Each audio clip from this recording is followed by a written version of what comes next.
I told Foreign Minister Lavrov that the United States would do the same.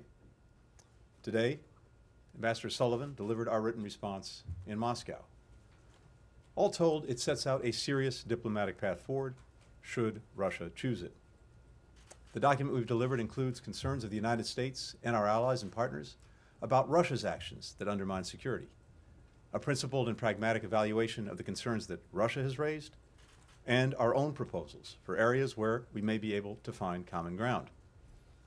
We make clear that there are core principles that we are committed to uphold and defend, including Ukraine's sovereignty and territorial integrity, and the right of states to choose their own security arrangements and alliances.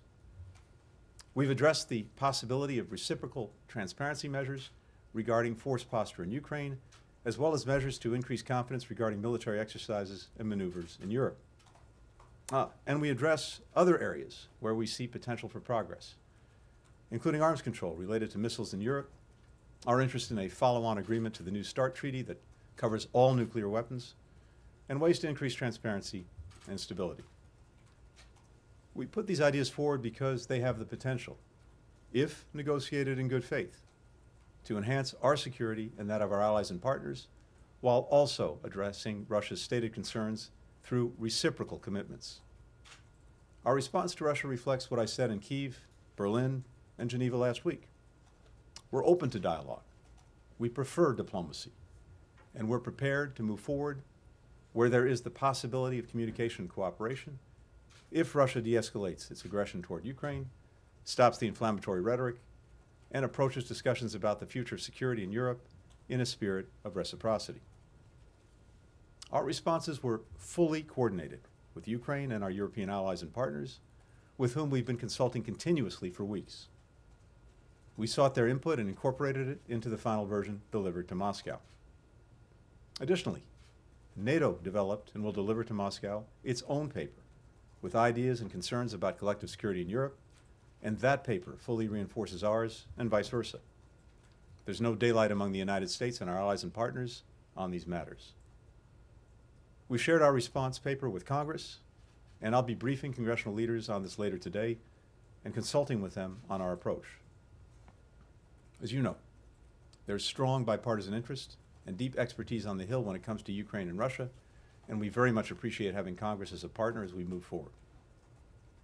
We're not releasing the document publicly because we think that diplomacy has the best chance to succeed if we provide space for confidential talks.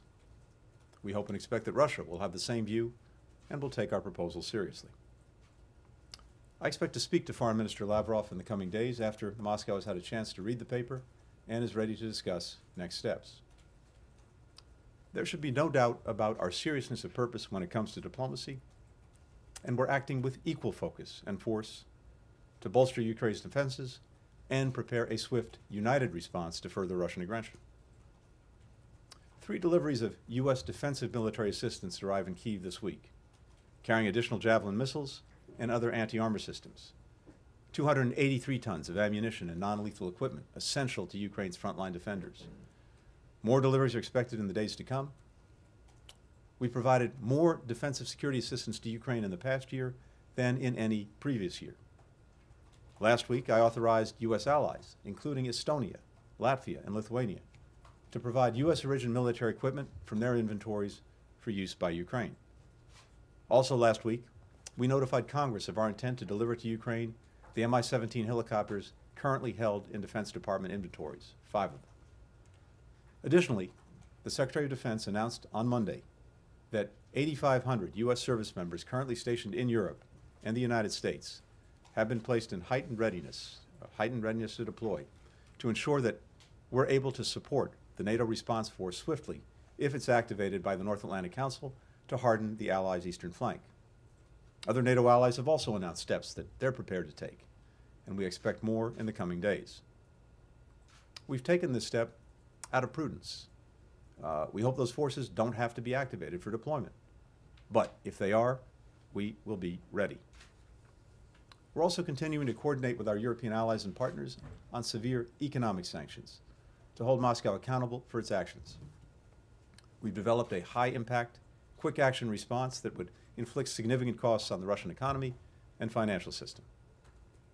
As part of our response, we're also prepared to impose export controls that will have a longer-term effect, denying Russia products that it needs to fulfill its strategic ambitions. On top of all of that, our allies and partners are also stepping up to provide assistance to Ukraine in various and mutually reinforcing ways. As we've done many times before, the alliance and individual allies are coming together to support our partners and to defend what should be inviolable principles that have helped provide unprecedented security, stability, and prosperity for decades in Europe and around the world. Finally, we're looking to support our allies and partners in dealing with the secondary negative consequences of Russia's destabilizing acts. For example, we know that Ukraine's economy and financial position is being affected by this crisis. And just as we're bolstering Ukraine's security, so too are we looking for how we can support its economy beyond the significant assistance we're already provided. Our European allies and partners are doing so as well. And that's another matter that I'll have an opportunity to discuss with Congress later this afternoon. As we're taking steps to ensure that the global energy supply isn't disrupted, that too is an important focus. Should Russia choose to weaponize its natural gas by cutting supply to Europe even more than it's already done? We're in discussions with governments and major producers around the world about surging their capacity. We're engaged in detailed conversations with our allies and partners about coordinating our response, including how best to deploy their existing energy stockpiles. All this effort is aimed at mitigating price shocks and ensuring that people in the United States, Europe, and around the world have the energy they need, no matter what Russia decides to do. All told, our actions over the past week have sharpened the choice facing Russia now. We've laid out a diplomatic path. We've lined up steep consequences should Russia choose further aggression. We've stepped forward with more support for Ukraine's security and economy. And we and our allies and partners are united across the board. Now, we'll continue to press forward and prepare. It remains up to Russia to decide how to respond. We're ready either way. One final note before I take some questions. Regarding American citizens in Ukraine, as you know, earlier this week, I authorized the voluntary departure of a limited number of U.S. employees and ordered the departure of many family members of embassy personnel from Ukraine. This was a decision based on one factor only: the safety and security of our colleagues and their families. And given the continued massive buildup of Russian forces on Ukraine's borders, which has many indications of preparations for an invasion, these steps were the prudent ones to take. I want to be clear that our embassy in Kyiv will remain open, and we continue to maintain a robust presence to provide diplomatic, economic, and security support to Ukraine. The State Department has also issued an updated travel advisory due to the potential for security conditions to deteriorate rapidly and without warning if Russia invades or commits other destabilizing actions inside Ukraine. Our message now for any Americans in Ukraine is to strongly consider leaving using commercial or other privately available transportation options. These options remain readily available. And the embassy may extend loans to those who can't afford the cost of a commercial ticket. While the State Department will always seek to provide consular services wherever possible, Russian military action would severely impact our ability to perform that work. And if Russia invades, civilians, including Americans still in Ukraine, could be caught in a conflict zone between combatant forces. The U.S. government may not be in a position to aid individuals in these circumstances. This has long been the case in conflict zones around the world. So, while we don't know whether Russia will continue its aggression toward Ukraine, either way, we have a responsibility to provide this notice to Americans there. And with that, happy to take some questions. Hi, thank you, Mr. Secretary. I realize that you don't want to get into the specifics of what is actually in this document, and although I'm sure I and my colleagues will continue to try to get them. But can you say, more broadly, when you say that there are core principles that you're committed to and to uphold and defend, does that mean that in this document you told the Russians point blank in writing that no is the answer to their demand for a formal bar on the expansion of NATO, the permanent exclusion of Ukraine, and the the withdrawal of certain forces and equipment from Eastern Europe. Is that what this says? Is there anything different in this document than what we have heard publicly over the course of the last couple of weeks? Again, without going into the specifics of the document, I can tell you that it reiterates what we said publicly for many weeks and in a sense for many years, that we will uphold the principle of NATO's open door. And that's, as I've said repeatedly in recent weeks, a commitment that we're bound to.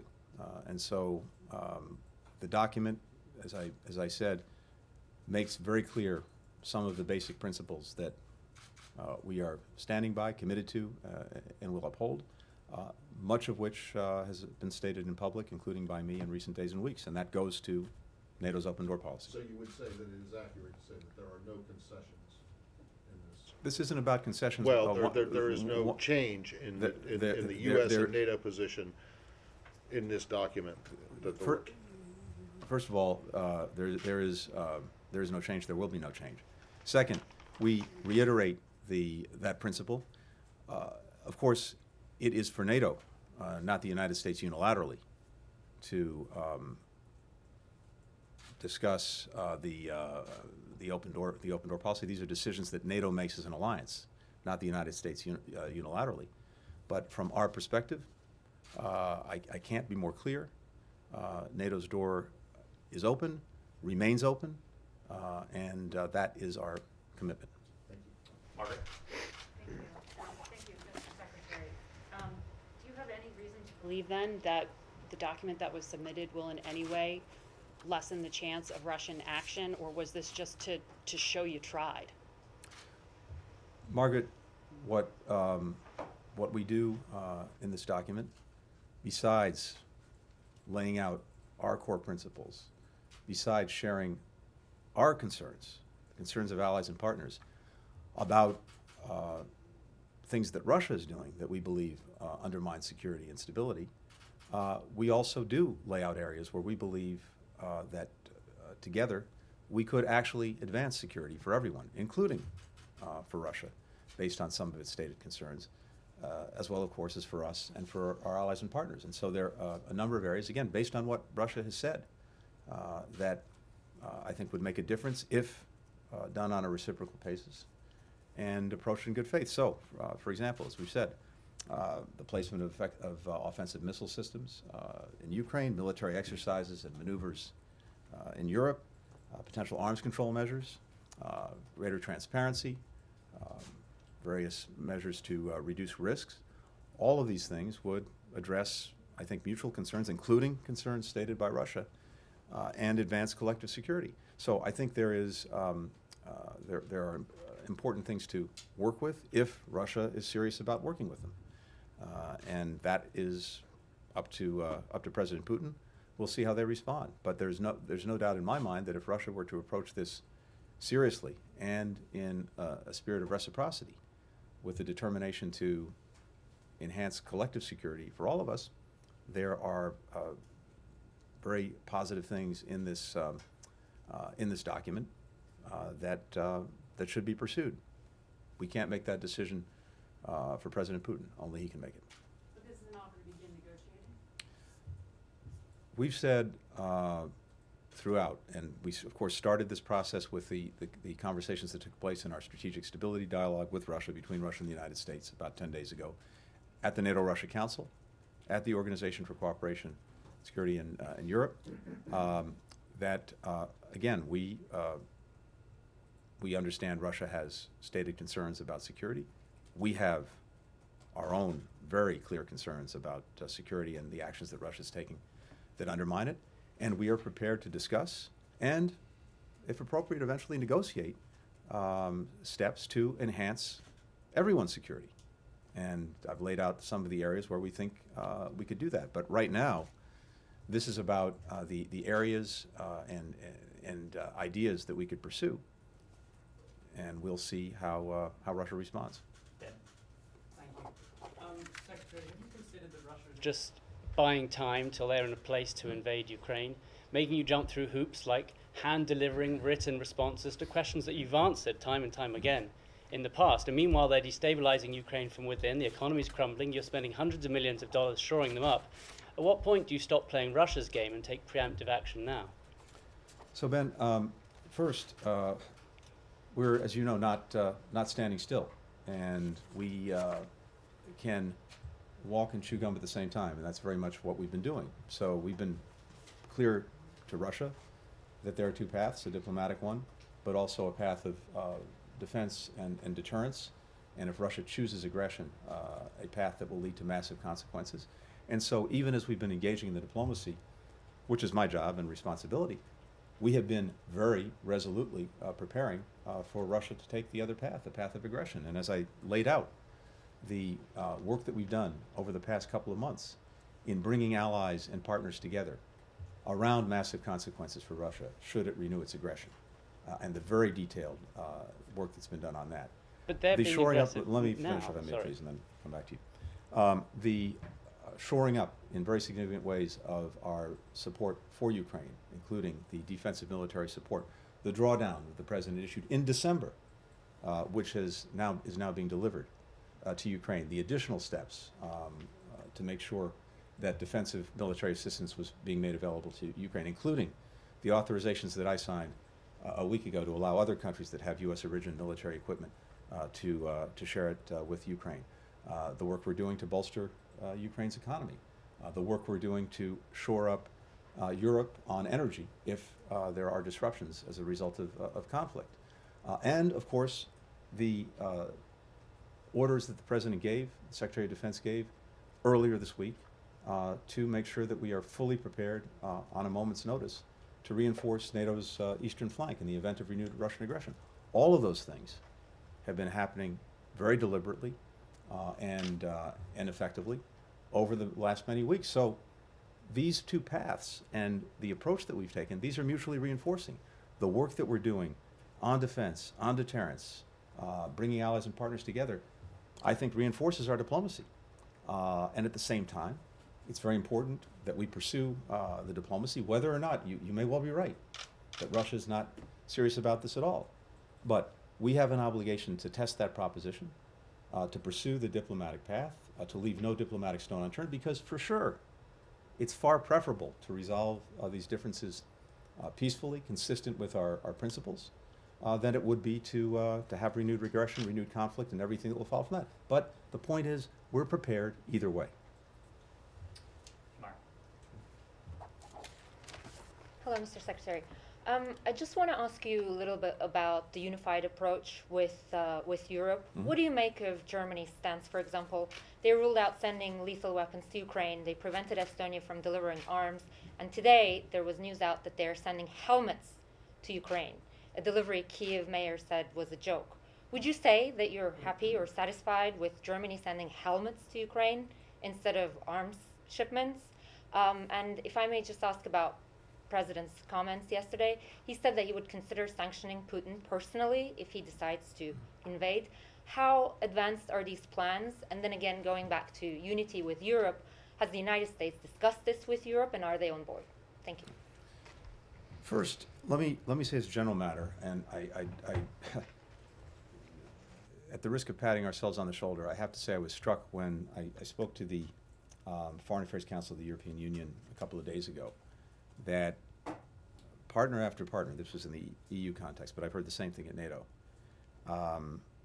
referenced and the word that was used was unprecedented coordination and consultation with allies and partners on this issue and on this challenge. And one result of that unprecedented coordination and consultation is, as I see it, very strong solidarity in terms of the consequences that will befall Russia if it renews aggression against Ukraine. And that is across the board. And that includes Germany. And I was just in Germany, as you know very well, meeting with Chancellor Scholz and spending a lot of time with my German counterpart, Foreign Minister Baerbock. And as I said before, I'm absolutely confident in German solidarity in being with together with us and other allies and partners in confronting renewed Russian aggression against Ukraine. Now look, different countries have different authorities, they have different capabilities, they have different areas of expertise, and we're bringing all of those to bear, but doing it in a way that is complementary. And it speaks to the shared commitment that we have to defend Ukraine's territorial integrity, its sovereignty, and its independence. When it comes to sanctions, I think as you heard the President say, everything is on the table. I can tell you this. The steps that we will take together, swiftly, will go directly to things that President Putin cares deeply about, including Russia's ability to engage economically and financially, including its ability to develop technology for the sectors that it cares most about, like defense, like high tech. And as the President said, everything is on the table, and I'll leave it at that. Take a final question from Kelly. Secretary, I was just wondering if this document should be considered a proposal from President Biden to President Putin, and if you can also shine a little bit of light on President Biden's role in crafting this message. Sure. Kelly, again, the document that we've shared with Russia today does a few things. First and foremost, it states very clearly the principles that we're committed to and that we will defend one way or the other. Second, it lays out our own concerns and allied concerns about actions that Russia has taken, is taking, not just with regard to Ukraine, but more broadly in the European theater, that we believe undermines security. Third, it addresses concerns that Russia raised in the document that it provided to us a couple of weeks ago. And finally, it suggests areas where, based on reciprocity, we believe we could advance our collective security, again, in ways that address our concerns and in ways that address some of Russia's concerns. That's what this does. It's not a formal negotiating document. It's not explicit proposals. It lays out the areas and some ideas of how we can together, if they're serious, advance collective security. President Biden was intimately involved in this document. We've reviewed it with him repeatedly over the last weeks, just as we were getting, as you know, comment, input, ideas from allies and partners. It was vital that we work on this document, even though it goes to bilateral matters, and what NATO is providing presumably goes to the some broader issues that involve NATO and Russia.